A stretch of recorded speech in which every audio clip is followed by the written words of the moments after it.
My name is Rebecca Hersman. Welcome to CSIS and the Project on Nuclear Issues. We're glad so many people were willing to come out and weren't scared off by the morning's weather.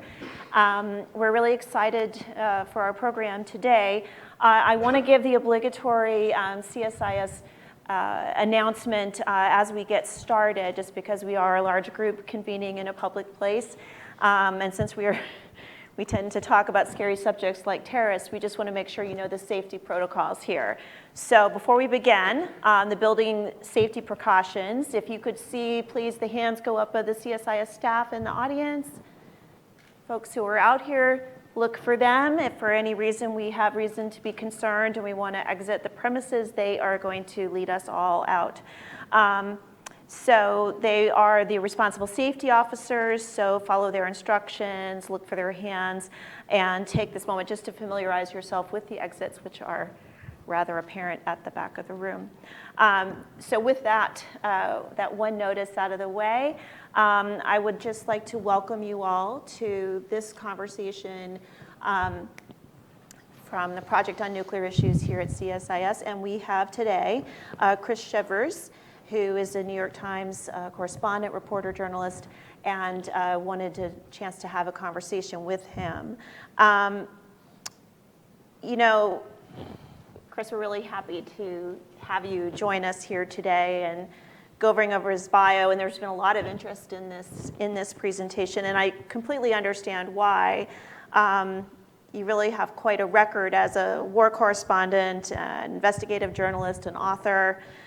Chris joined the Marines after graduating from Cornell, 6 years in the Marine Corps, I think is right, and then returned to graduate school at Columbia University, was valedictorian of his class in 1995, began a career in journalism, went to the New York Times in 1999. In 2001, he reported on the 9/11 attacks on the Twin Towers from Ground Zero for 12 straight days.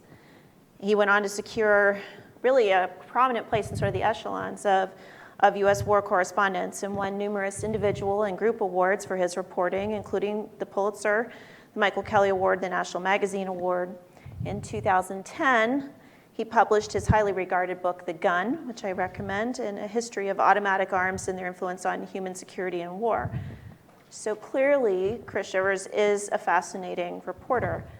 But I assume some of you want to know why we thought this would be an interesting topic for an audience that's normally heavily populated with nuclear policy geeks. What is the connection? And why are we sponsoring this event? And in particular, why does a program such as PONI, which has obviously a policy and substantive aspect of our program, but we're also charged with identifying and cultivating and nurturing the next generation of nuclear professionals in this field. And so why did we think it would be useful to have this conversation with a journalist?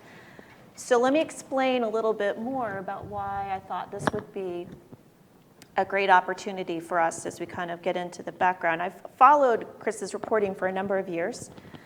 I have been on the receiving end of his rather unrelenting inquiries, so I can speak to his tenacity in reporting, having cleared any number of official responses when he was reporting on the chemical weapons exposure of U.S. military personnel who were dealing with recovered Iraqi chemical munitions. After leaving government and coming here this past fall, I read in October with great interest a piece that he did on the mustard agent attack in Morea, Syria, an attack that was believed to have been conducted by ISIL. And he told the story in a narrative form of a family and their impact, what had happened to them when they suffered this terrible attack. And he really made real the horrifying experience of this one badly injured family. And in the process, he made real, I think, an assertion about chemical weapons, one with which I agree, that these weapons are, I quote, difficult to defend against, fundamentally indiscriminate. Moreover, Because they are regarded by their victims as poisons that can be carried by the air, the outrage and fears surrounding their use lends them potent psychological and political power. So his story in that case did something that I think is essential for journalists, but no less so for policymakers. He reminded us that these events have a human face and that victims should have a voice. It should have been a bigger wake-up call, I would say, that piece, than in fact I think it was. And I think that's something we can discuss as we get into the conversation. But in particular, it should have been a wake-up call about the interests and determined pursuits of ISIS and other terrorists in the WMD terrorism arena. So I was thinking about that piece, and then in November, Chris published another piece, this time on the Doomsday Scam. And I walked into the office and I said, I've really got to talk to this guy. Since the end of the Cold War, the fear of nuclear terrorism has topped the national security agenda. It's preoccupied presidents, national security professionals from all administrations and parties. President Obama made reducing the risks of nuclear terrorism a hallmark of his presidency and has led and attended 4 international nuclear security summits that were designed and in many ways were very successful in dramatically reducing the amounts and accessibility of weapons usable material around the globe, and to really quite considerable success. For those of us in the nuclear policy arena, nuclear weapons usable material is considered the principal constraint in the development of any sort of improvised nuclear device. And most of our efforts today have focused on what we sort of call the supply side of this problem. One thing that I think has been underattended to and poorly understood is the demand side of the nuclear terrorism problem. The terrorists who might actually seek such a capacity, and understanding how and when and why they might do that, and some of the logic and where they would pursue their information and their capabilities. Now, nuclear policy is heavily populated with physicists and political scientists, but sometimes we come up a little short on the psychology department. What's the thinking that goes behind? Something we've talked about, how do you think about the people side of the terrorism problem? So I found myself thinking, here's a journalist who's followed terrorism and terrorists closely, has talked with one of their black market brokers, and he's telling me that these terrorists would rather hunt nuclear unicorns in the desert. Otherwise known as an urban legend such as red mercury, rather than follow what to me would seem more plausible or logical supply routes, and that would fit sort of our Western ideas of this type of problem. And so when I finished the article, I said to myself, I need to understand this better. I need to understand why. How did we end up here on this topic? And I suspect I'm not the only one who is kind of fascinated by that question, which is why we did have quite a lot of people who are really interested in talking about this. Of course, I decided to follow sort of a Q&A format for this discussion, so we'll kind of get that going. And but I kind of wanted to explain, here's sort of the background of why we're doing this and why we think this is an important and worthy topic, not merely interesting.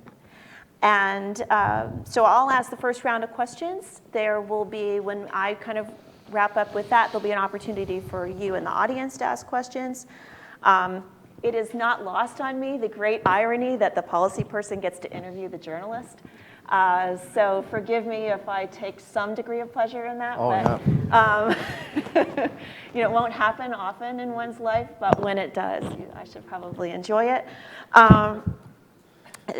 But I will say for everyone in the audience, this event is on the record. We are live streaming, so we do have an online audience today. And the video will be posted on the website. So please keep that in mind as you ask your questions. And when you engage, please make sure you say who you are, where you're from, and keep your question or comment short and to the point. With that, I'll try to set a good example, but my questions are probably longer. So to kind of kick things off, Chris, you have interviewed smugglers well connected with ISIS. You've interviewed fighters who have gone on to join ISIS. How did you actually connect with them? How did you find them? Could you walk through and Sure. interview a little bit with us? Tell us a little about that. How do you get into this underworld? How do you see who's there? How do they let you talk to them? And what do you what's that like face to face? So it's interesting you said that the psychological and the sociological piece of what we work on. It's not as hard as it might seem, and it's probably worthy of some simple demystification. I would imagine interviewing terrorists, say, in Europe would be hard, because they live underground. Interviewing combatants in and near Syria or Iraq is not hard, because it's a very large population, and in many cases, they don't really live underground. And ISIS sort of is imagined as an end state for a person's resume in the terrorists of the Islamic world of the moment. But if you imagine it as an end state, it means in many cases they were somewhere else first. So the New York Times and many other organizations have been covering the Syrian revolution and the wars in Iraq for many years now. The Syrian revolution, we're in our fifth. It's not, the revolution's probably, it certainly is no longer the right word for it, in fact, but it started with that before it became a civil war, before it became a regional war. And as a consequence of that, the journalists in the field know a lot of people who were in different groups at different points of time. And those people who we know, in turn, know many others. So these relationships are kind of worked on a daily basis out on the beat. We're constantly talking with, in many cases, meeting with anti-government combatants who are fighting in Syria or fighting in Iraq, in any number of different groups. So if you want to go and work the beat and meet the people, it's really just a matter of putting in time. And you can, I would say in some ways it's probably easier to go meet someone who technically would be categorized as a terrorist here in the United States than it would be to meet, say, a mobster in Boston. You know, there's a lot of them. And you put out the word of who you'd like to talk with. In many cases, you know them already, and you book a meeting. So what's it like to actually meet some of them? If you imagine the environment that we report in, you know, and to use those color analogies, for many years it was kind of yellow to orange, and then it went red, and then it certainly went red to black in terms of security. It's very, very dangerous. We used to go into Syria and travel about fairly openly. No one who looks like me is doing that anymore. I mean, your survivability can be measured in minutes. You know, you'd be snatched and sold and end up in the custody of one group or another. So now we meet people like this inside Turkey or inside Iraq. And when you're choosing a meeting like that, you choose a place that looks safe. It's not hard to choose a spot like that. You know, if they invite you to an apartment, you probably don't go, right? Even in the case meeting Abu Omar, there was a lot of negotiations about meeting him in a food court in a mall at night, but the walk across the mall parking lot, imagine like the Paramus Mall or any big parking lot, the walk was a long, dark one, and we were unwilling to take it. So we actually met him in hotels on the other side of metal detectors. In situations, settings that had video surveillance. Now that's no guarantee, but it's a way to sort of mitigate the risks downward. So when you get face to face, what's it like? Well, in this case, I was working with a Syrian journalist who knew him and had met him in the past. So it starts with a familiar greeting. I mean, they've known each other for a few years, and we sat down and had, in fact, if I remember right, they met first and I showed up a few minutes later, and we sat down and we had coffee or tea, and we sat in the lobby or the courtyard of this hotel for the evening, discussing a whole host of things. It wasn't much different in this particular instance than meeting most any other source at night away from a work environment, except he was very, very nervous. He was, I think, for some reason, more nervous than we were. In fact, he became drenched with sweat at a couple of points. But it was Other than that, unremarkable. Just, talking with someone, trying to download their brain. Right. Except that he's talking about how to buy red mercury. We talked about a lot of things. Among the subjects, obviously, was red mercury, and that was the main item on our agenda for the meeting. And the big curiosity I had, I should back up and say, how did the meeting come to be? So an odd feature of my job, I come through a slightly different pipeline to be a war correspondent, because I was a former Marine. And so I have impacted my head, from the Marine Corps' hatchery called OCS in the basic school, the infantry school, battalion life. I've packed in my head a lot of tactical and technical information that I'll never be able to shed, and that I apply to my work. Once I became a journalist, I wanted to look at the tools of war. I didn't want to just write the types of stories that I was reading all the time, because they seemed very familiar to me. So I spent years trying to develop a broader technical understanding of ordnance and weapons. I was interested in the tools of war and what their consequences are, how violence plays out on the battlefield, what makes organized violence possible. And as a result of that, after doing it for now about 15 years, I am constantly being contacted by people who have a technical question about one weapon or another. Can you identify this rifle? Can you identify this cartridge? What type of armored vehicle is that? And it's a strange feature of my life. I burn many hours a week in these quiet conversations with people all around the world about peculiar technical questions related to weapons. One day, I work in a shed in New England. I was in my shed online, and one of our Syrian journalists contacted me and says, I've got a guy here who has a question, wants to see if we can identify this. This, again, is completely familiar. Says, send the pictures. I type. The pictures land. And they were pictures that were of an object utterly unfamiliar to me. Arguably, it could possibly have been a piece of high explosive cake, but I wasn't sure. The shape didn't make sense. So some back and forth. What is it? What is it? So imagine a three-way conversation with a guy in Turkey in the middle and a guy in Syria in the end. And they kept asking me, what is it? What is it? And finally I said, I give up. I don't know. It doesn't resemble anything I've seen before. And it came back, he says it's red mercury.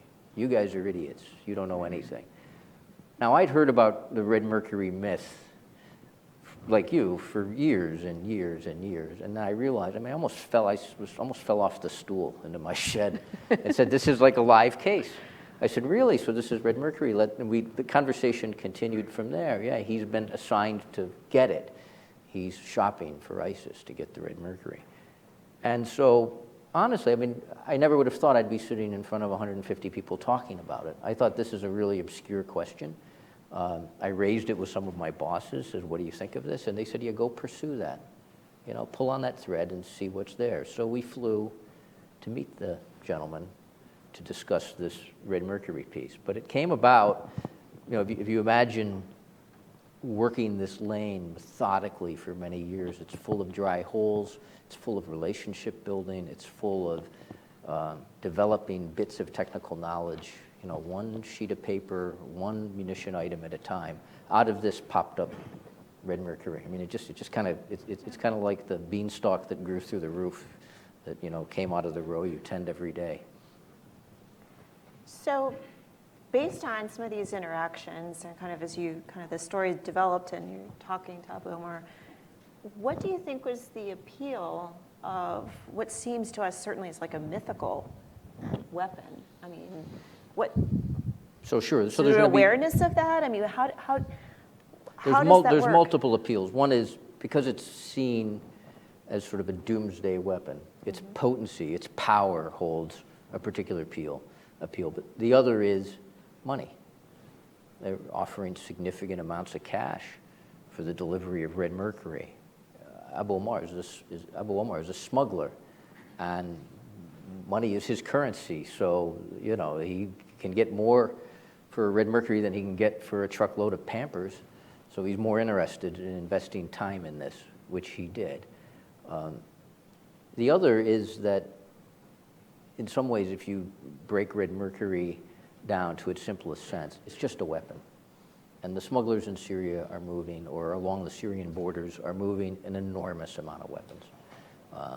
And in some ways, this wasn't unique. In some ways, this was incredibly familiar. It was a discussion about a different object, but it shared some characteristics with other objects that made it easy for a smuggler to contemplate moving. It's small, it's concealable, and it was in some ways no different than if you were trying to obtain a crate of ammunition, rifle ammunition, which moves over the border in enormous volume.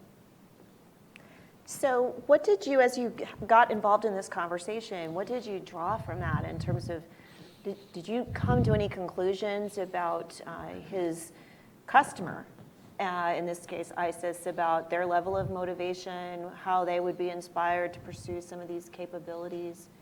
Did they connect it to a nuclear capability, or was it really sort of a kind of mythical So yeah, weapon? they specifically connected it to, let's call it a nuclear-like capability. I mean, there's sort of two, well, there's many strands of the red mercury myth, but two that are of interest to the nuclear and the non-proliferation communities are that, you know, owing to Sam Cohen's statements in the early 1990s, one is that it is could be used as a fusion device to make a very small neutron bomb.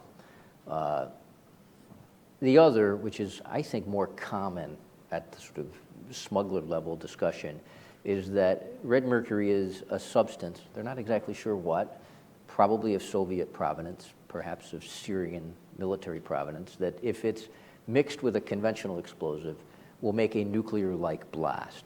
So in other words, they could put a small bit of red mercury in their view with a larger bit of conventional explosives, and they could knock down a city. And that's the way it was spoken to us, that this would create a weapon that would, you know, utterly change the battlefield. He did not speak to us of it as much as a city-destroying weapon, however, as a front-shifting weapon. Like, imagine if we could use this on the fronts in Iraq, you know, we could very quickly expand or secure the caliphate. So it's more in the context of war fighting, so to speak, rather than terrorizing cities or... Within the limits of this conversation, it was more, it seemed to have more of a battlefield use, that it would be used to shift the fronts. Interesting. You know, it's, again, I think for this audience, it's so sort of difficult to get past the mythical or clearly sort of legend aspects of this, kind of the classic urban legend, except not very urban. What clearly they're hearing, clearly whether it's Abu Omar or his customer in this case, are hearing that, you know, in addition to its wonderful mythical properties, that there are people who think it's a hoax, right? That's right. That has to be That's coming right. into the conversation. So why do they believe it? So why do they believe it? Why does one side of the information outweigh the other? Just I've spent a lot of radons. time trying to get my head around that. Why, when you can Google it in most any language, and we Googled it in multiple languages and looked at what comes up, and there's clearly ample refutation to the idea that red mercury can be used in the ways that I described. So why would you spend time and invest time and funds in trying to get it when you have a war on and there's a lot of other things you really need? So it's a significant opportunity cost. And the answer is, I think, a lot of people really do believe that red mercury will do one of the two things, either of the two things I just described. And there's, I won't call it a rational reason for that. I think I did in our pre-talk. There's an understandable reason for this that I think has a real origin in the psychology of some of the people we're meeting with. First of all, they don't trust anyone. They don't trust institutions, and why would they? Look at the governments that they've lived under. They certainly don't trust the media. Their medias tend to be state-run and largely propaganda-driven. They are very, very vulnerable to conspiracy theories, not just red mercury, but many others. And when you have conversations with these guys on any range of subjects, you very quickly get into very busy conspiracy theories that you cannot disentangle no matter how hard you try. And so this is not unique in that sense. When you have a place where the authorities are so distrusted. And then if a character like me shows up, I mean, look at me. You know, I tell people I look like what? Burglary detective, second grade? Blue eyes, short gray hair. I mean, I'm like from a bad movie about Boston, right? I mean, I show up and start inquiring about red mercury, even if I say, and I did, and we rolled out in conversation a number of sources that would refute the idea that red mercury is legitimate. Even if I say that, I might actually be having the opposite of the effect that I would have upon you. My interest in red mercury, in other words, might seem to be confirming that red mercury is really out there. Or why would a New York Times correspondent, book a meeting halfway around the world if red mercury is fake, right? People don't do stories about fake things. You're not working on the Bermuda Triangle today, Chris. Why are you really working on red mercury? So I think they get a lot of inputs that give them reason to believe this. And further, there's one more input that adds to it. Red mercury doesn't just exist in the non-proliferation mythology. It also exists at a different level in local folklore. There are different types of red mercury, supposedly. It can be found in tombs and has been collected by grave robbers and has a long history in the region. And some of these people have heard about red mercury from their grandparents. It has a real place in the social vernacular of the Middle East, which also is reinforcing.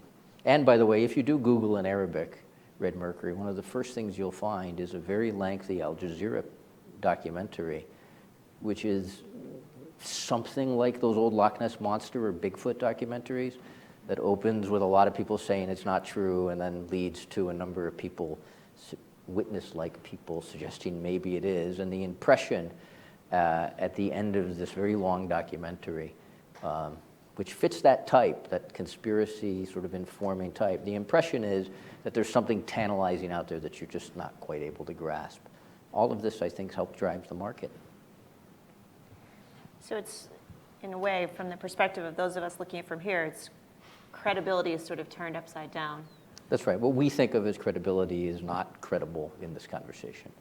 Right. And everything's a source of manipulation. That's right. Yeah. And my presence and my interest maybe was actually having the effect of confirming that red mercury was something to be concerned about.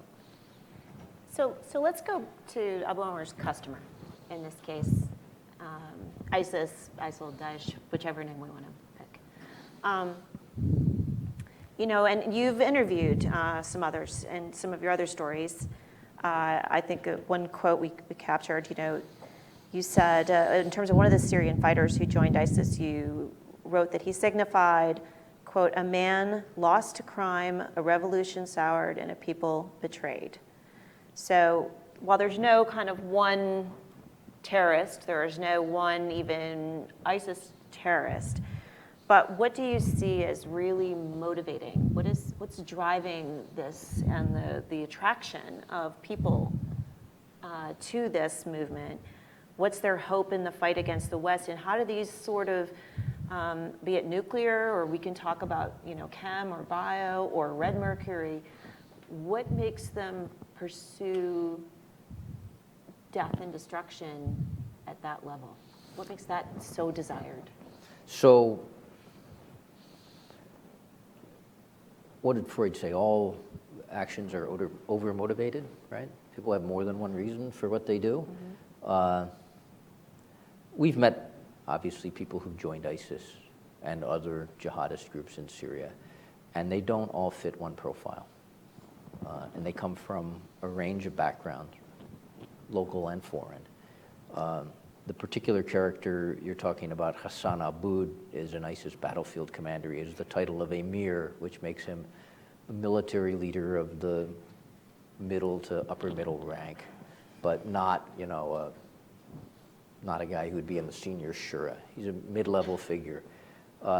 He joined ISIS after a long and complicated career as a jihadi, beginning in Iraq in 2004 as one of the Syrian foreign fighters. And then he was dormant for a number of years back in Syria, and then the Syrian uprising began, and he became a combatant again. And when he finally joined ISIS, he was essentially having an office politics dispute in his the other Islamist group in which he was fighting. In other words, he wanted to have more power, more stature, more funding, more operational freedom. He wanted to be bigger, if you will, within the group that he was fighting. And he was stymied. And ISIS at that time was actively recruiting ground commanders and rank and file fighters to join the ISIS formation as part of its territorial operation. It was in a quiet phase where actually all of us, including me, were more focused on Jabhat al-Nusra, the official Al-Qaeda affiliate in Syria, and not as focused on the Islamic State. And he joined opportunistically, I would say. I think he joined ISIS because they created a new opportunity for him that he did not have in his existing organization. He's a job changer, right? Like probably half the people in your room have changed jobs. I changed my job once because I was frustrated with a boss. Others have joined. We've met people, I think they're just criminals. They're international wandering criminals who've left where they're from, and they've gone to a lawless place where they can live out whatever their idea is of this, that the caliphate has for them. I don't think there's any one profile.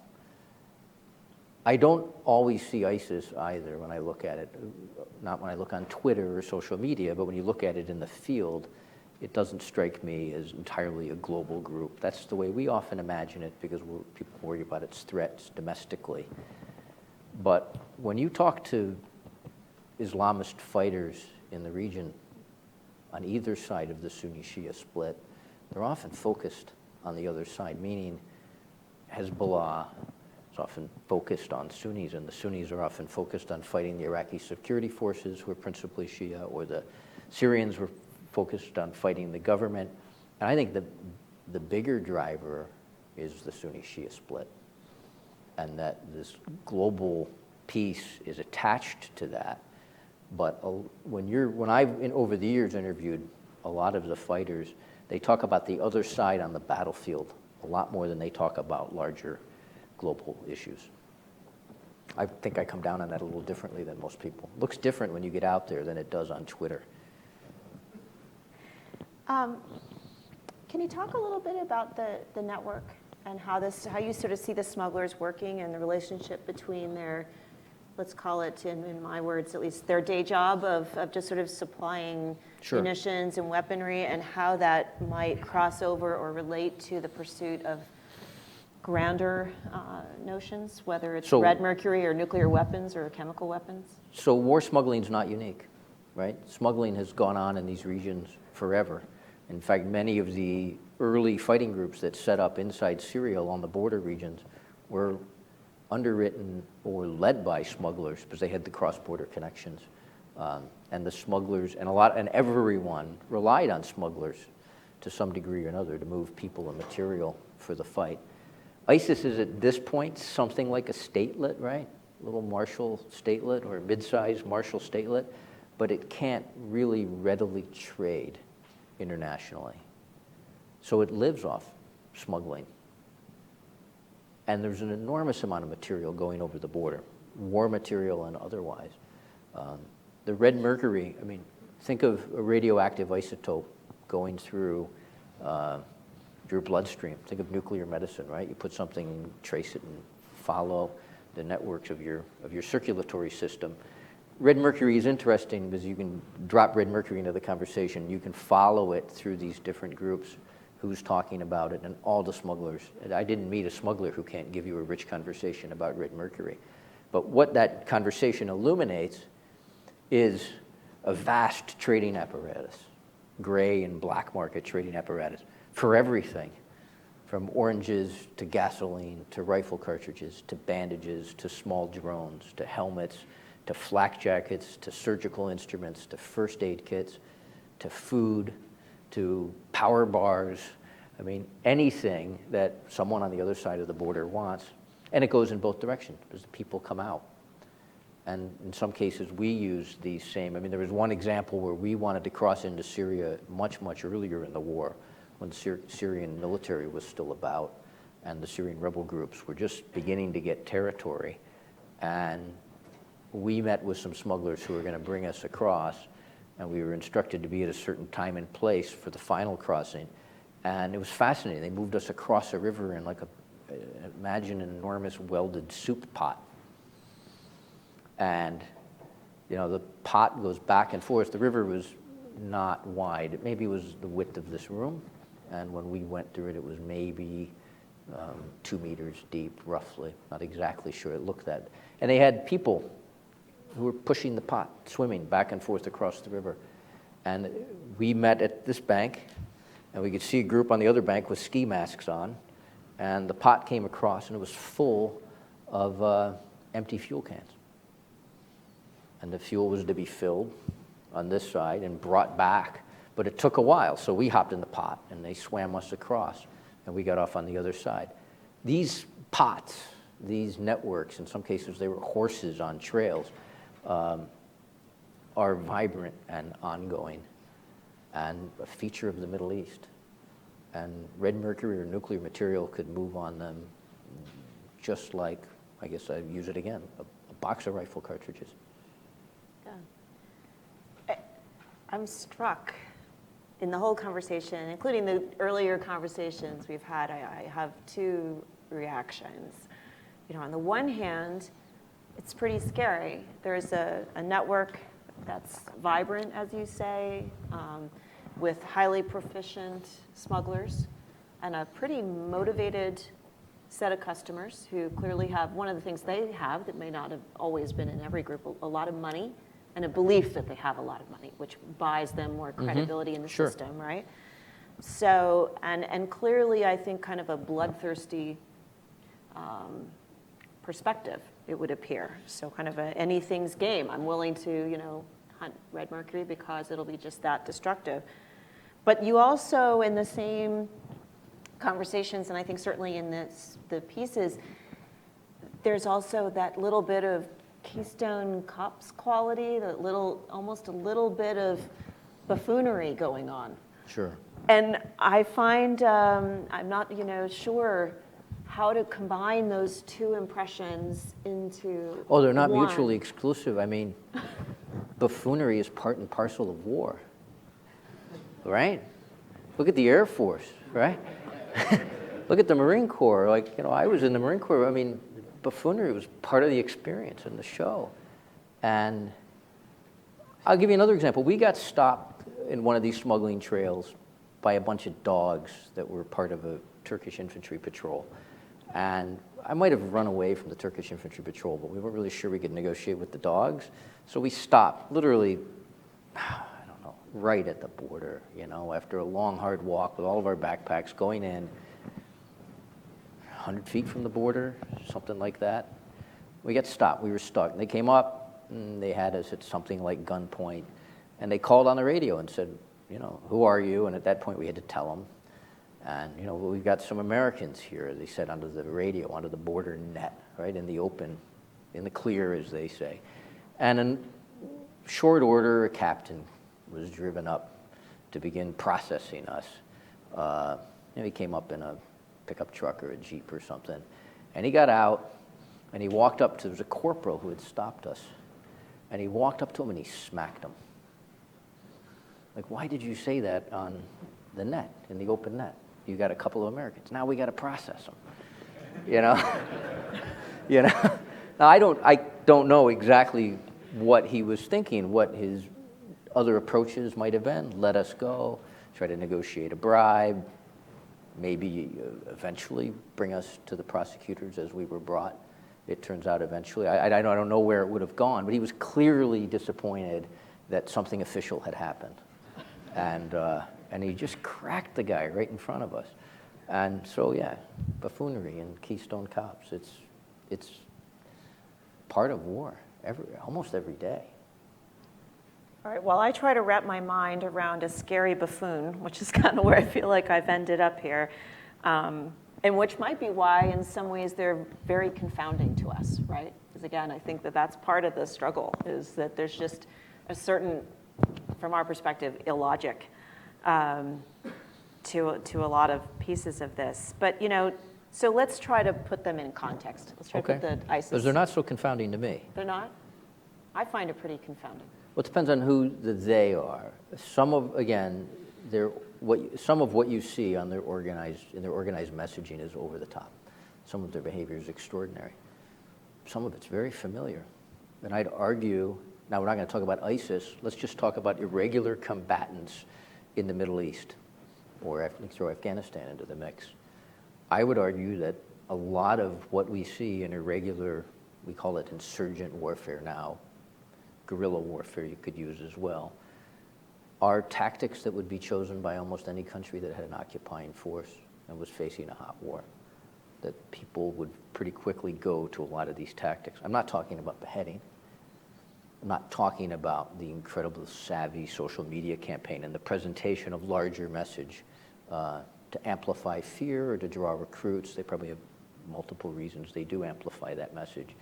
But the day-to-day on the battlefield, I think it's not confounding at all. Ambushes, pickets, informant networks, improvised bombs, these are not new to the recent wars. And they're the strategy of choice of a determined underground.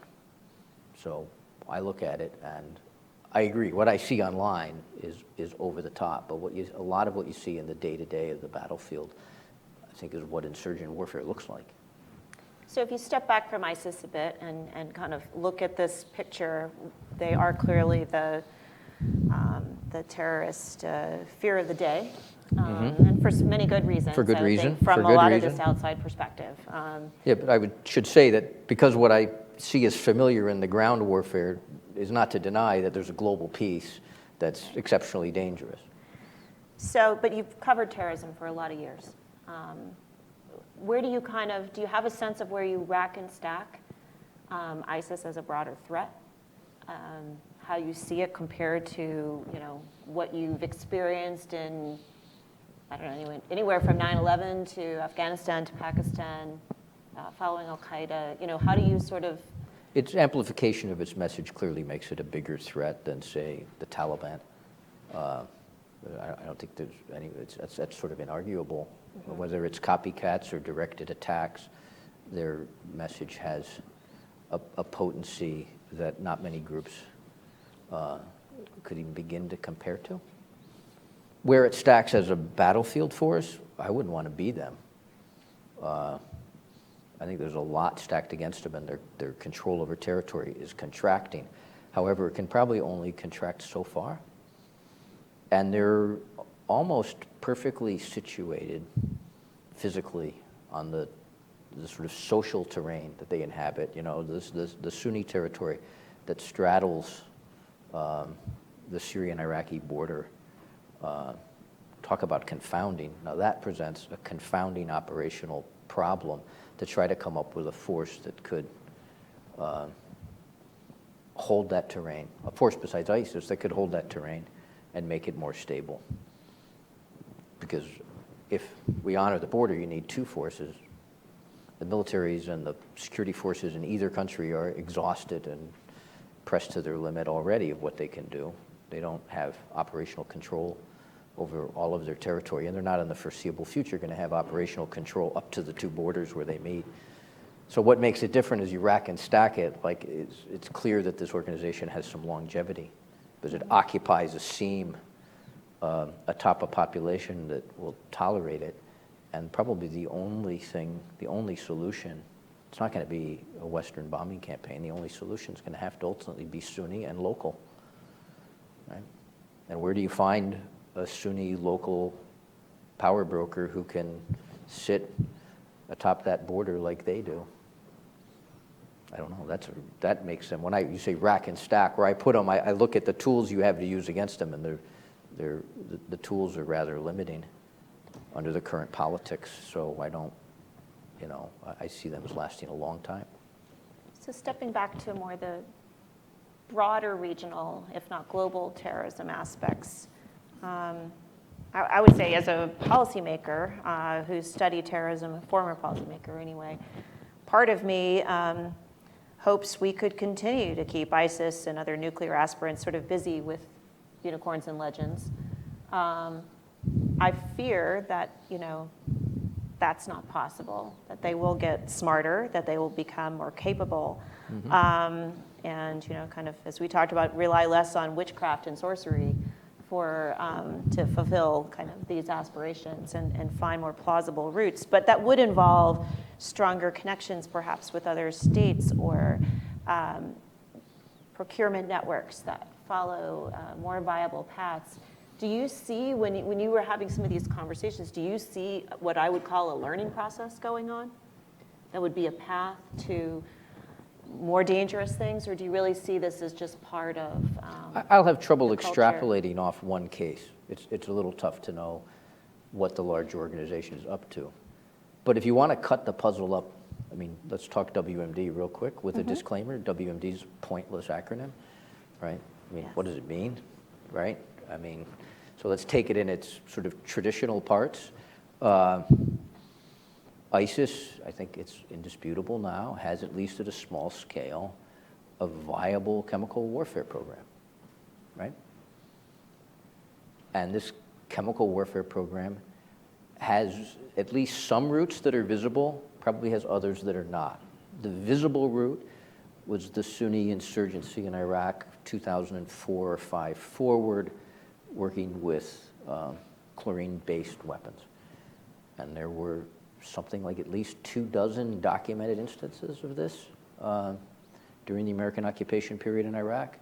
And I think, you can correct me, I think it was an exclusively Sunni weapon. And it has continued. There have been a number of chlorine-based attacks on ISIS-controlled territory. In the last year, roughly, don't hold me exactly, there's been a number of mustard incidents too. And they have been different. There were mustard incidents in the American occupation of Iraq as well. But they shared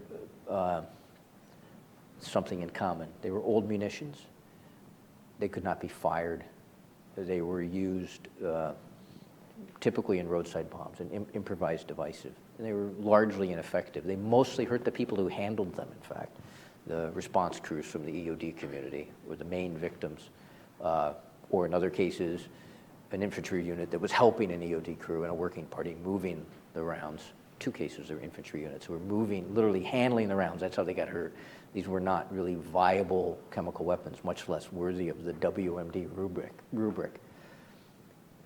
In the last year, however, ISIS has done something different, which is they have fired HD, sulfur mustard munitions, across territory in improvised rockets and in artillery projectiles. We haven't seen this, I don't think, with mustard since the Iran-Iraq War or Halabja. So we got to go back almost 2 decades. So ISIS has, I mean, I hate WMD. ISIS has a limited chemical warfare program, and it's fascinating because they have revived a form of warfare that had gone away for about 20 years, and that's internationally condemned and largely banned. So that exists. The nuclear piece is tougher to see. I'm not especially worried about ISIS getting a nuclear weapon. I'm sure I could look online and find all sorts of alarmist material about it, but it's just a lot harder than a chem program. I may well be wrong about that, and you can pound me in the Q&A, but that's not my main, the main element, I think, of the ISIS battlefield. I mean, chem has been incorporated into their tactics, and we're likely to see more of it. I think that these pieces fit the ISIS profile. And by that, I don't just mean that they're potentially large and psychologically powerful weapons, because they have not used them that way. ISIS, for all of its effort to project what it does with a knife, has oddly not projected hardly anything about what it does with its chem program. They have fired these in virtual media silence. And they've had to be, an understanding of what they've been using on the battlefield has had to be assembled technically and forensically by specialists. They're not out online. Every now and then in buffoon-like fashion, an ISIS guy will hold up an RPG and say, I have a chemical weapon. But you can look at it, and it's not a chemical weapon. It's a clown with a high explosive weapon. So we don't really and can't tell what ISIS is up to with this chem program. Yeah. I would worry about bio. Sure, but I worry about bio generally. I think it would be pretty easy to do. I won't describe it in the open, but I can imagine any number of fairly easy vector-based ways to introduce contagions. So and they're not technically hard, so I would worry about that. But I have seen no evidence for it, none.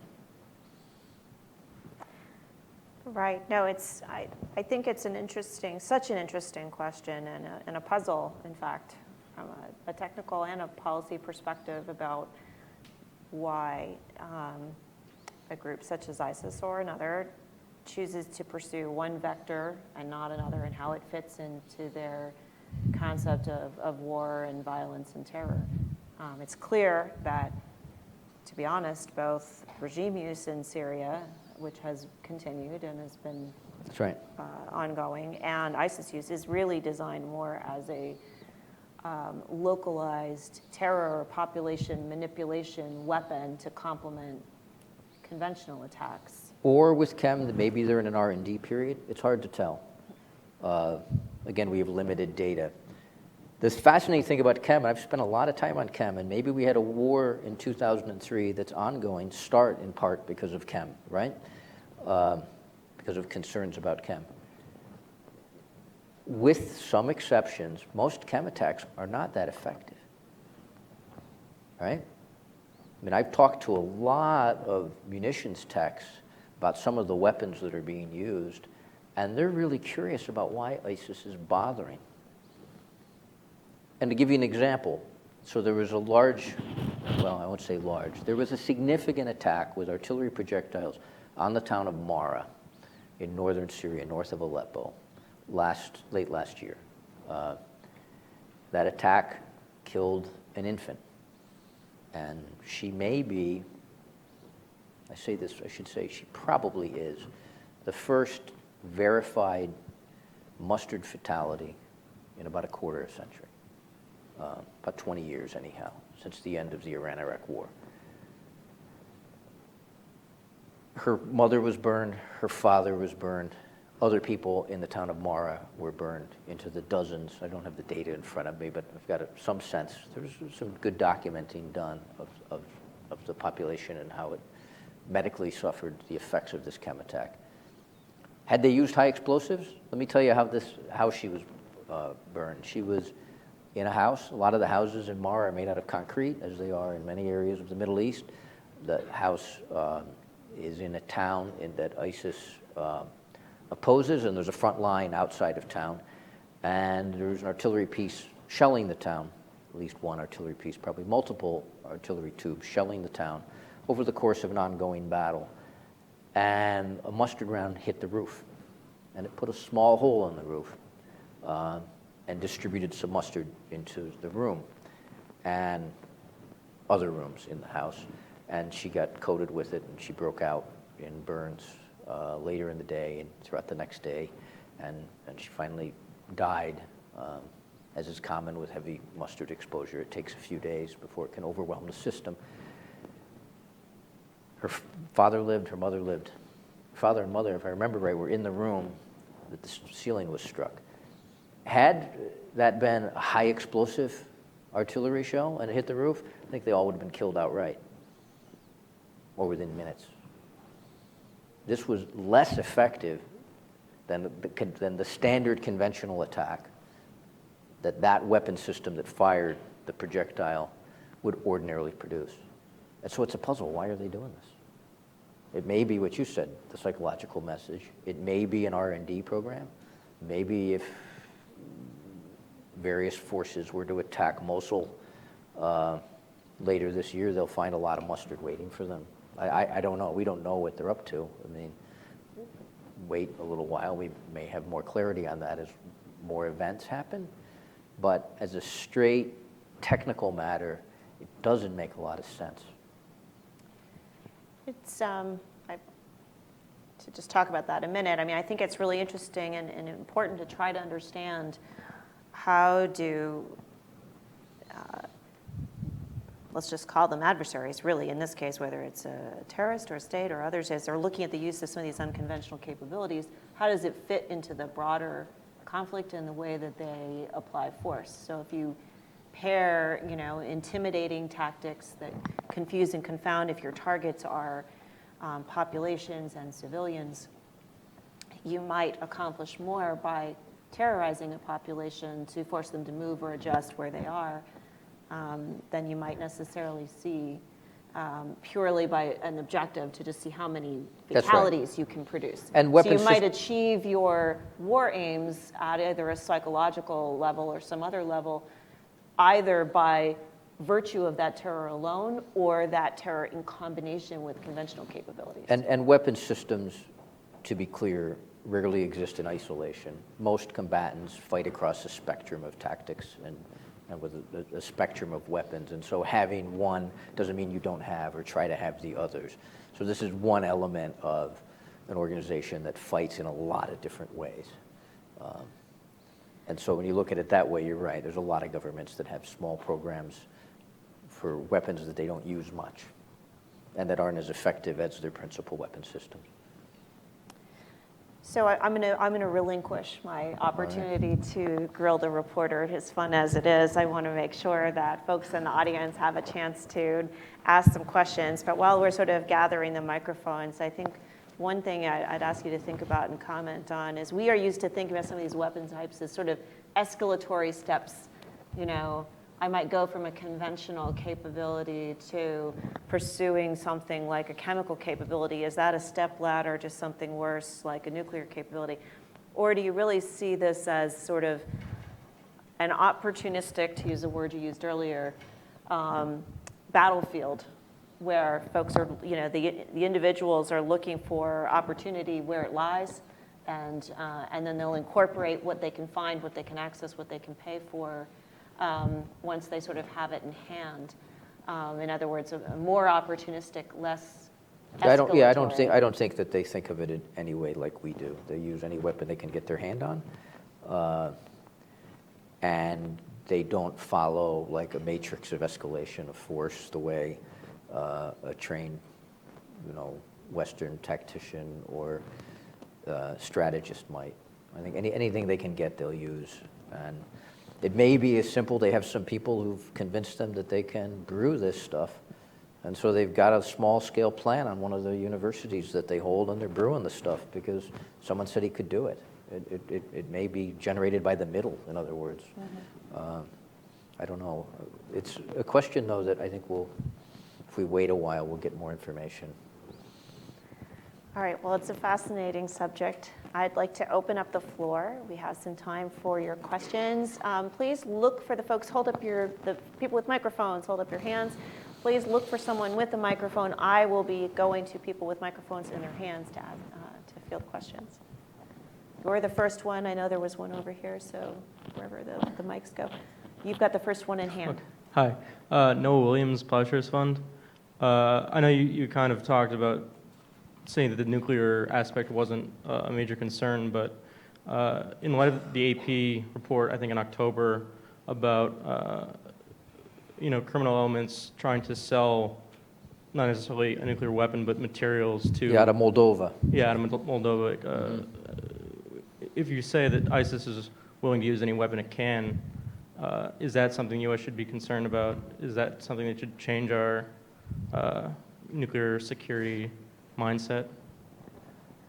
I guess the reason I'm less concerned about that than some of the others is that it's simply harder to do.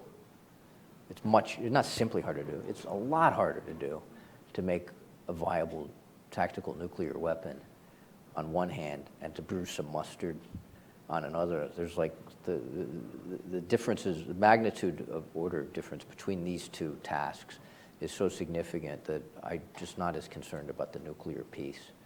I could eat those words, and I know that goes against some of the non-proliferation community, but I just think it's pretty hard to do. It's one of the reasons you haven't seen it done.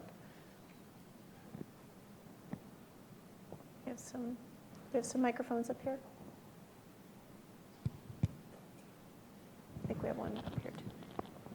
Okay, Steve Winters, independent consultant. I wonder if you could elaborate a little bit more on the point you made that a lot of these conflicts, when you talk to the people, seem to be more regional or local conflicts, because I think there's another, argument that's made that at least as far as ISIS, they really are expanding out into a global reach. And, you see these maps with their various affiliates all over the place. I mean, I was totally shocked when I heard that this group in the southern Philippines, Abu Sayyaf, that was there when I was there 25 years ago. Yeah. I mean, Yeah, sure. had just recently pledged allegiance to the caliph or whatever. Can you somehow reconcile these two positions?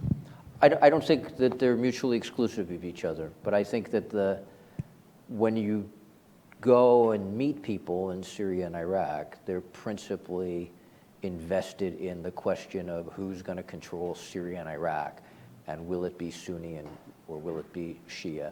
And the Sunni will tell you, we lost Baghdad, and Baghdad's now a puppet state of Tehran, and Damascus is a puppet state of Tehran, and these are much more a part of the regular conversation you have.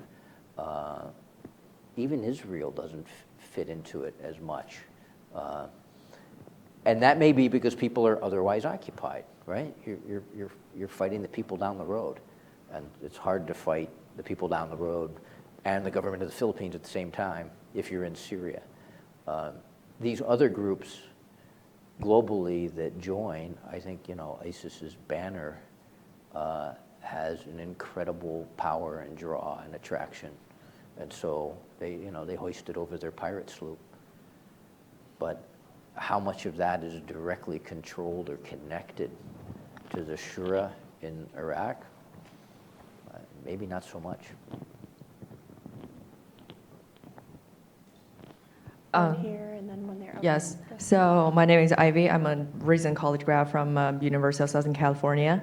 So I have two questions. The first one, you say that they don't trust people. So my question is, how do you get them to trust you to get all the information that you want? It's fabulous.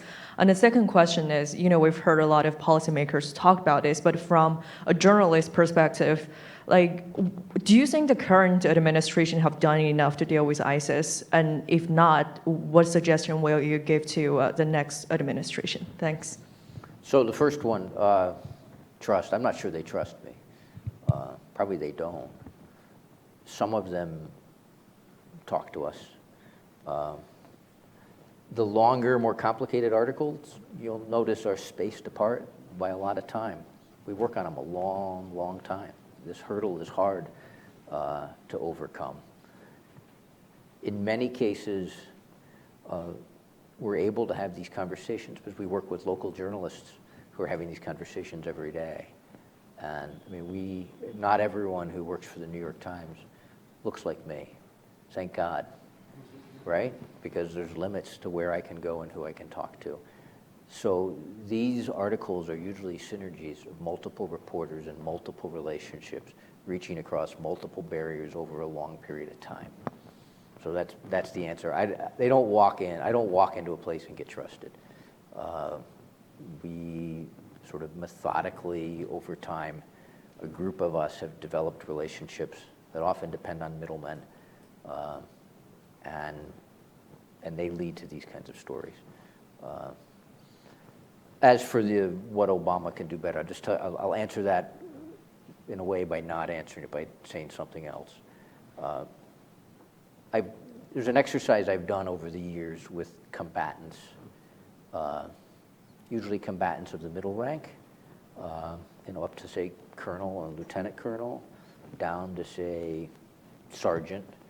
I've done it in Iraq, I've done it in Afghanistan, I've done it in many other wars with irregular fighters, where you say to someone, okay, we can define your problem.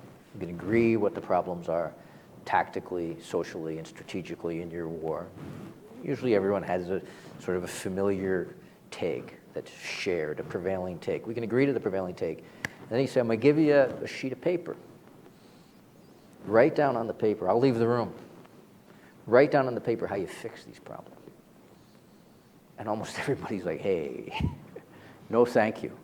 I don't know how to fix them. They're too involved in the daily fight. When you talk to people in Iraq and Afghanistan, there were senior officers, generals, who would play air guitar and try to convince you that they had it. I never thought they did. Most of the operators, the people doing the fight, didn't see a clear end. Or didn't see, if we follow these 4 steps, 9 steps to fix Jordan, right? I mean, no, it doesn't really work that way. I would argue that whoever the president is, to answer your question a little more clearly, or whoever's in the coalition, in some ways may not be ultimately relevant until you have a Sunni solution to the territorial question on the border, the Sunni belt that goes from outside Baghdad to outside Damascus. And I think that notwithstanding the bold statements of presidential candidates on both sides of the aisle right now, until someone can explain to me a way they can handle that, I'm not sure ISIS goes away or things significantly change. And in some ways, this kind of resembles the Pashtun belt on the Pakistan and Afghan border, right? It's not a perfect match, but it's a similar problem. Until you can get an entity that can bring order there, I think you have irregular warfare emanating from there. Got one microphone behind you here, and then this one, and then we'll... Chris Markberger We've from got one over DITRA. First, let me thank you for your service. Second, let me give you a pitch for your book. His book, The Gun, it's understandable I would like it, 17 years in Special Forces, but my 90-year-old actress mother loved it. So if you get a chance, it's a great book to read. Thank you. As to my question, and this kind of dovetails with what Rebecca asked a little earlier, and I don't mean to belabor it, but they're chasing the red mercury and these kind of wild-haired ideas, and frankly, as a DOD guy, I'm kind of thankful they're doing that. But do you have a sense that they have alternative COAs wherein they might, because they're not going to spin centrifuges someplace, north of Ramadi. Do they have a secondary or tertiary plan where they might try to steal something from a nuclear state? If they do, I've got zero visibility on it. COA, by the way, he said course of action, contingency. What are they going to do besides the thing we can see them doing? I have no visibility on that. But same thing. Even if they got nuclear material, how do they convert it to a weapon? There's a lot of steps, between A and Z. But I can't tell you that I have any insight into ISIS's future actions or plans because I don't. I have a microphone at the front, and Chanel, I saw hands over here. I think if you got one too. All right, you next. Nick Farmer, 2 questions. One is your comments on nuclear, I presume, on the fission bomb. What about a dirty bomb? Do you feel the same way about that? And the second point is, in terms of any of these mass weapons, do you think they're interested in this mostly battlefield tactical oriented, or to use on like a western city, or maybe perhaps Taiwan? I mean, did you all hear the question? I couldn't tell if the microphone was on. Did everyone hear the question? Okay, the question was, I was talking about a nuclear weapon. What about a dirty bomb? And then if ISIS was in pursuit of either, whether they would be more likely to use it in a battlefield use or against a city, Western or otherwise. Did I get your question right? So I kind of have to answer it the same way. The second part, I don't know what ISIS would do. I've been surprised that with the chemical weapons they have, they've limited them to battlefield use. I think they'd get much more pop out of them if they used them differently, which isn't to say that they won't. The dirty bomb obviously is a much more plausible weapon for them. To answer the first part of your question, the dirty bomb is a much more plausible weapon for any organization that sees itself going on a nuclear path and would be psychologically a very powerful weapon. And it would be something, like bio, it would be something that any reasonable person would worry about because it's arguably achievable in a way that classic nuclear weapons are not readily achievable.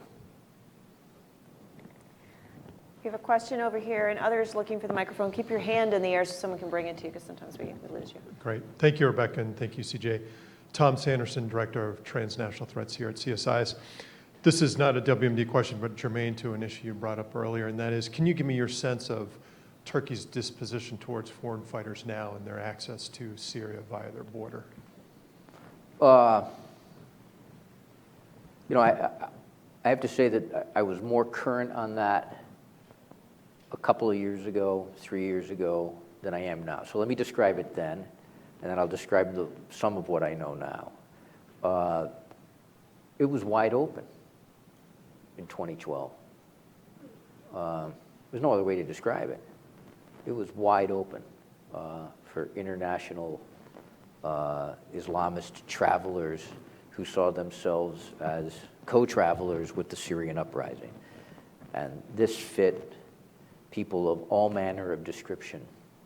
Bagmen who were carrying money or instructions, kids or young men who wanted to fight, who came from, you know, all points of the Islamic world, NGOs or pseudo-NGOs or humanitarians or pseudo-humanitarians. We passed through the airport with these people and shared, you know, the short flights from Turkey down to the border with them repeatedly. The flights were packed with them. I mean, as it became obvious that the war was drifting to something darker than a political uprising and with greater potential regional and political perils, it continued for a long time.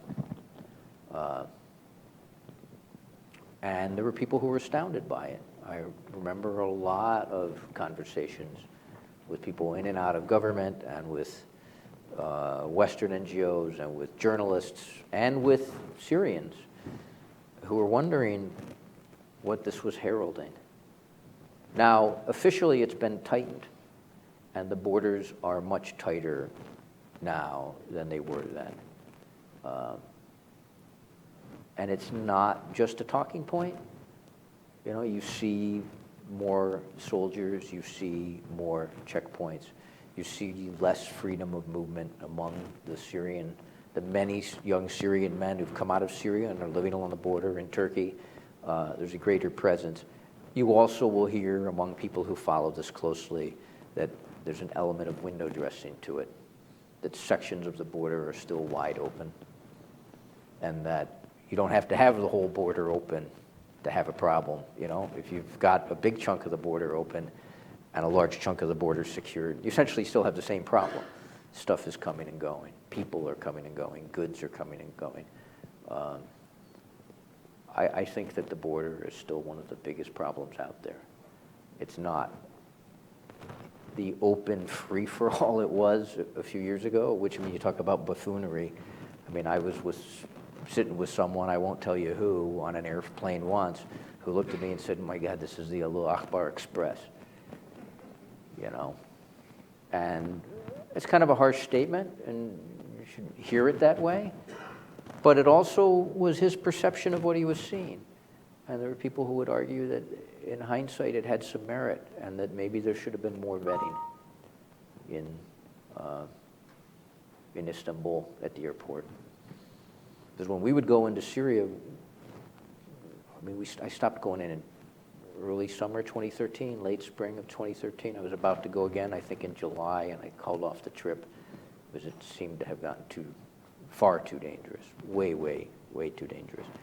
But we would meet a lot of foreigners who hadn't been there very long, from France, from Egypt, from Tunisia. There were others who were meeting Chechens, which surprised me because Chechens, in spite of the mythology, don't have a great history of traveling to a lot of these wars. Everybody was going in, and going in thick. Question here, and then there's one in the back. Hi, my name is Hope, and I'm a journalist. Certainly, ISIS would have to offer a lot of money to incentivize smugglers to look for something like red mercury. And I'm curious, can you tell us more about the money trail? Where is ISIS getting this funding? I know Syrian revolution has some funding in Captagon. And I know some of that's domestic. So I'm curious about where is that coming from for ISIS? Are they doing anything similar? And is there any way to bankrupt them or tighten the purse strings a little?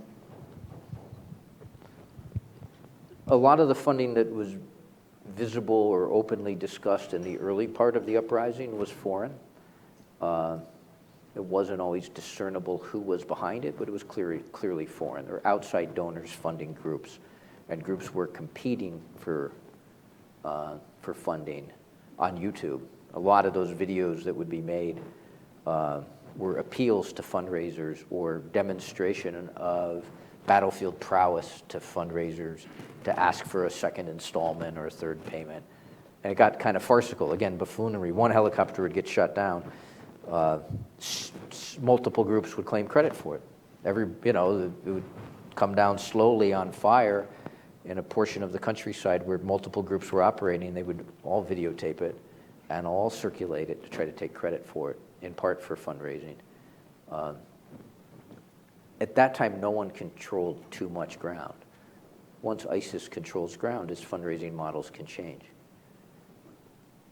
And there's all sorts of local funding and taxation and rackets that can be run, and ISIS does not, in my view, appear to be unique in them.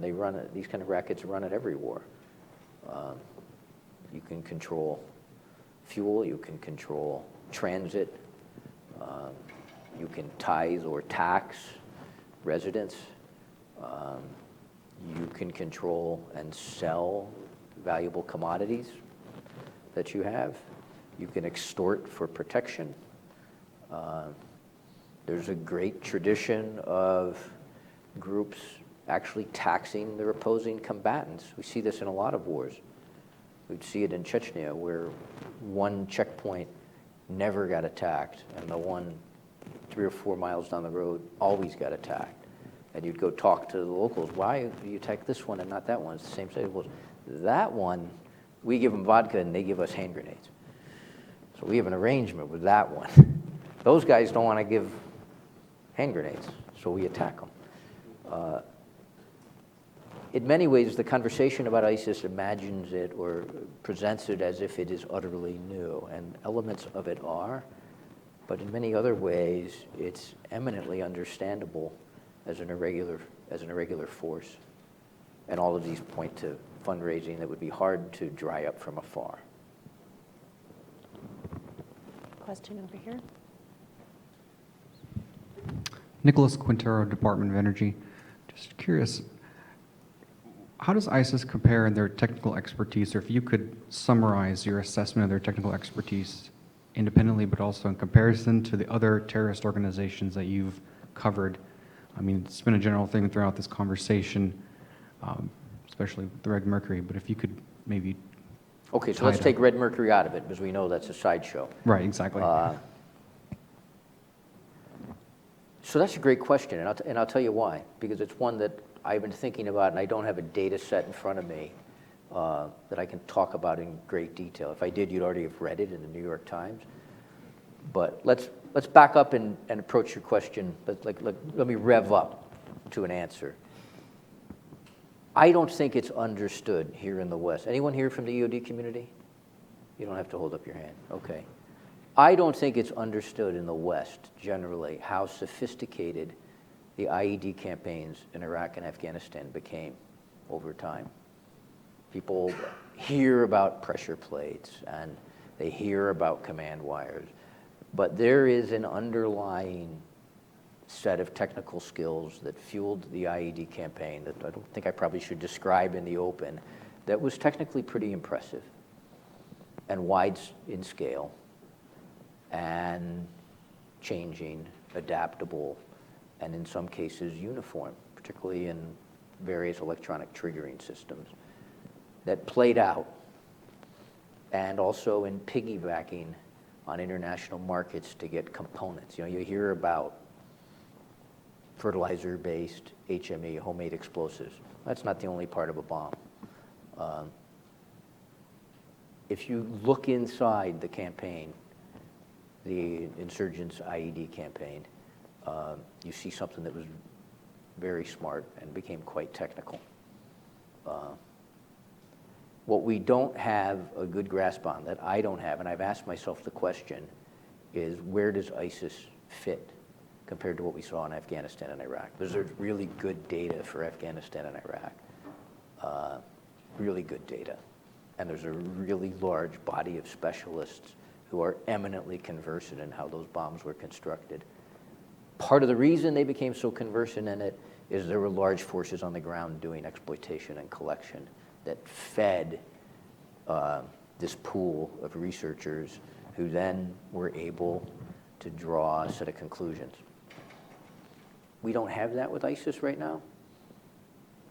ISIS is not facing a sophisticated counter-IED threat, at least not at scale. One of the reasons that I think, and I imagine the EOD people in the room would agree with, that the Afghan and Iraqi bombing campaigns escalated technically was the counter-IED campaigns were escalating technically. And so they rose. You know, people rise to the level of fight that, you know, they rise to the challenge, the technical challenge in front of them, and each side was making measures against the others, and they climbed the ladder together over the course of more than a decade. When you take away the counter-IED efforts on a large scale, does that take away some of the spur to IED innovation, or is ISIS continuing? I know people in the community who say ISIS right now, because they're unchallenged on the battlefield, has a great sort of R&D period to do things with IEDs. A lot of those bomb makers and those devices are still out there.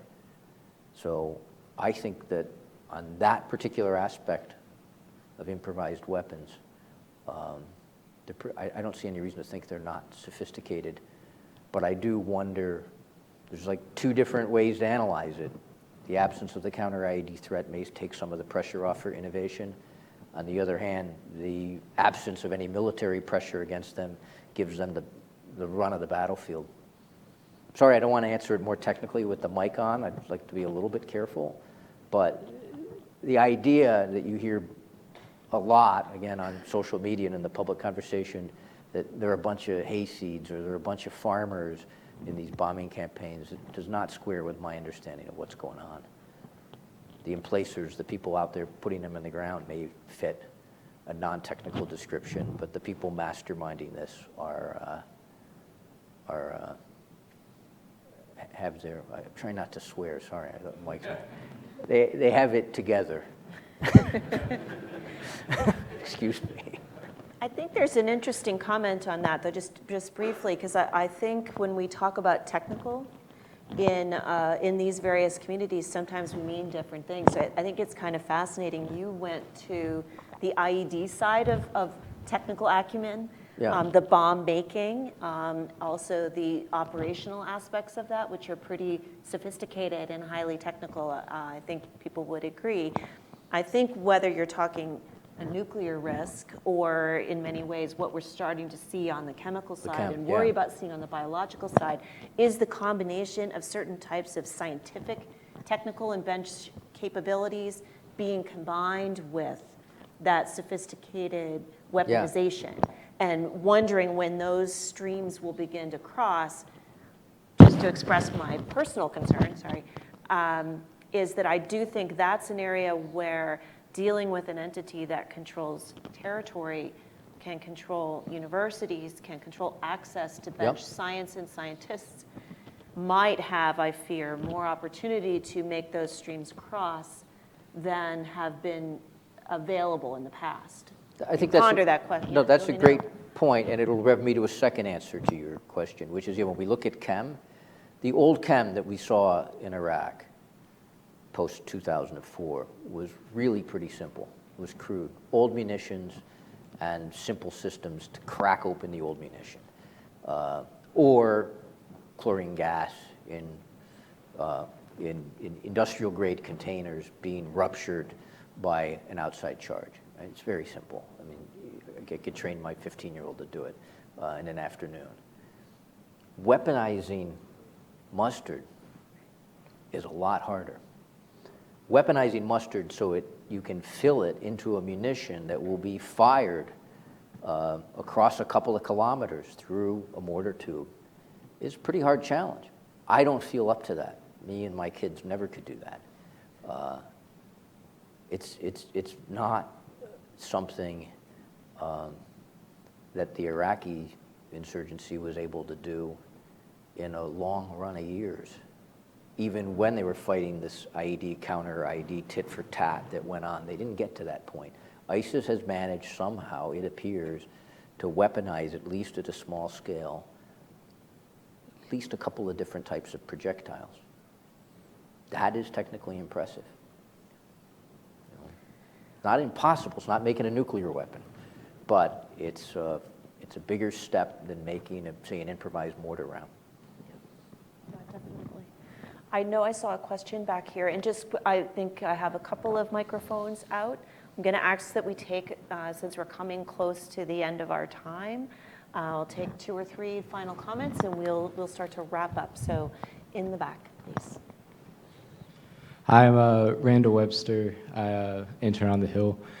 The SAA recently took major ground north of Aleppo and southeast of the Afrin Canyon. What effect do changes in ground like these have on those trade networks that's in the area? Do they basically just change affiliation, or does it actually disrupt trade between different rebel-controlled areas? Trade for whom? Just the rebels, basically.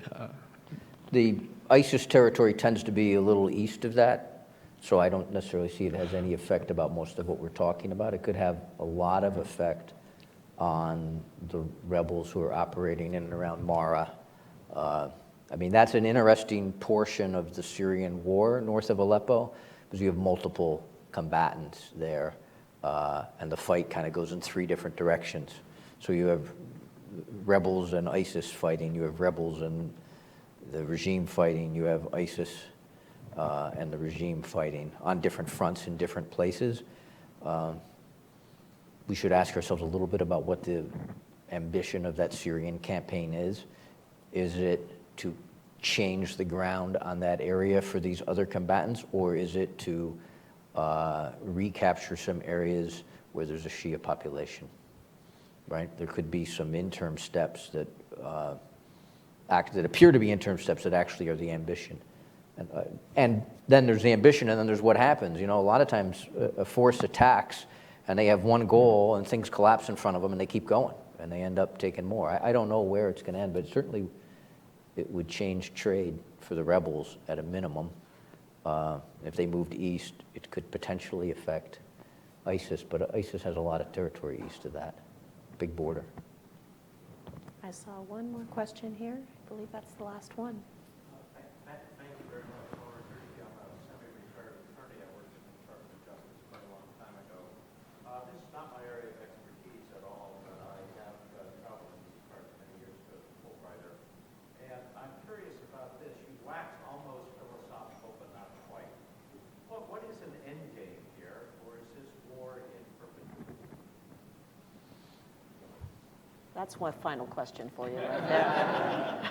Yeah, I get to say it. I say this all the time when I do a talk. I'm never the optimist on the panel, all right? I take a dim view on this stuff. I don't see a fix that extinguishes the war.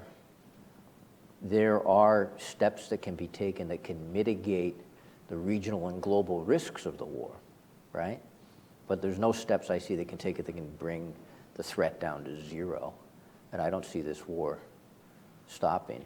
If the Sunni-Shia split is one of the major drivers of the local and the regional conflicts, and both Iran and various Gulf states and the Turks have proxies involved and a heavy investment in the outcome, and then people start fighting, and once people start fighting, it's hard for them to find the off switch till there's a loser. I don't see this ending in my lifetime. And for me, that's in perpetuity. Right. Well, that is indeed an optimistic note on which to conclude the conversation. Chris, I want to thank you for traveling here, especially through the weather, for those of you who had to travel yesterday, and we nearly did the planes, trains, and automobiles routine. But really appreciate you coming to have this conversation. And I know everyone in the audience just wants to join me in thanking you as well. Thanks for having me.